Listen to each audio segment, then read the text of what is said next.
প্রশ্ন ১। ওজোন স্তর পৃথিবীকে কি থেকে রক্ষা করে? ক. অতিবেগুনি রশ্মি, খ. কার্বন ডাই অক্সাইড, গ. বৃষ্টি, ঘ. ধূলিকণা। সঠিক উত্তর ক. অতিবেগুনি রশ্মি। প্রশ্ন ২। গ্লোবাল ওয়ার্মিং এর প্রধান কারণ কোনটি? ক. ভূমিকম্প, খ.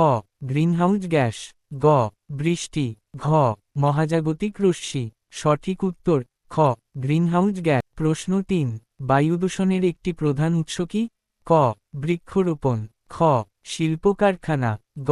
নদী, ঘ. পাহাড়। সঠিক উত্তর খ. শিল্প কারখানা।